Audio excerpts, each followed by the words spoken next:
நான் காலையில் வேலைக்கு கிளம்புனேன்.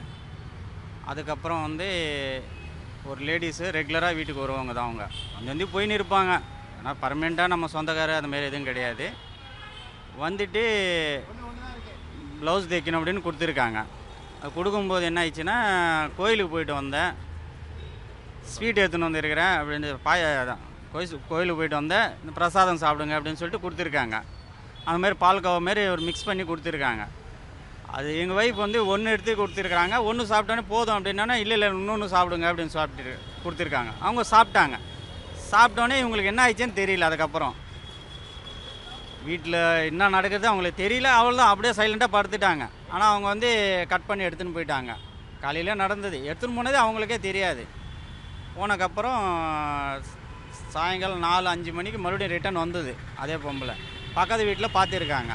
பார்த்துட்டு என்ன சொல்லியிருக்காங்கன்னா, அவங்க அந்த அம்மாவுக்கு உடம்பு சரியில்லை, எனக்கு ஃபோன் பண்ணியிருக்காங்க, அதனால் நான் வந்துட்டேன் அப்படின்ட்டு பக்கத்து வீட்டில் பார்த்தவங்களும் சொல்லிட்டாங்க. அந்த அம்மாவுக்கு ஒன்றுமே தெரியல. வீட்டுக்குள்ளே வந்தேன். பேக் கேட் ஒன்று இருக்குது, பால்கனி சைடு. அது உள்ளே வந்துட்டு நடித்தாங்க. ஒன்றும் அந்த அம்மாவுக்கு என்ன ஆயிடுச்சு அப்படின்னு பார்த்துருக்காங்கன்னு நினைக்கிறேன். சைலண்ட்டாக போயிடுச்சு. அதுக்கப்புறம் 7:45 மேலே வீட்டிலேருந்து கீழே வந்திருக்காங்க. அவங்க கதவை தட்டினாங்க. இவங்க திறந்துட்டு அழுகுறாங்க. ஆனால் பேச வரல. அவங்க மயக்கத்தில் இருக்காங்க. இப்படி தான் கை காமிக்கிறேன் தவிர அவங்களுக்கு ஒன்றுமே தெரியல. அதுக்கப்புறம் நான் 8 மணிக்கு வீட்டுக்கு போனேன். 8:10 வீட்டுக்கு போனேன்.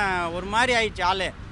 இந்தமாரி மிஸ் ஆகிடுச்சோன்னே, சரி மிஸ் ஆகலம்மா, அது ஏதோ நடந்திருக்கு அவங்களுக்கு, ஃபஸ்ட்டு அதுதான் பார்க்கணும் அப்படின்னு சொல்லிட்டு நாங்கள் 100 டயல் பண்ணோம்.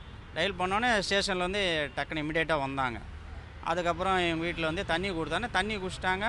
எங்கள் அண்ணாலாம் அவங்கெல்லாம் வந்திருக்காங்க. சார் எல்லாம் எங்கள் வீட்டில் எல்லோரும் வந்திருக்காங்க. வந்தோடனே என்ன ஆயிடுச்சுன்னா, ஸ்டேஷன் கம்ப்ளைண்ட் பண்ணால் ஸ்டேஷனில் வந்தாங்க. எல்லாமே அவங்க பர்ஃபெக்டாக எல்லாம் பார்த்தாங்க. பேர் சொன்னோன்னே அவங்களுக்கு டவுட் வந்தது. அதுக்கப்புறம் நாங்கள் நீங்கள் ஹாஸ்பிட்டலுக்கு கூட்டின்னு போங்க, நாங்கள் பார்த்துக்குறோம் அப்படின்னாங்க.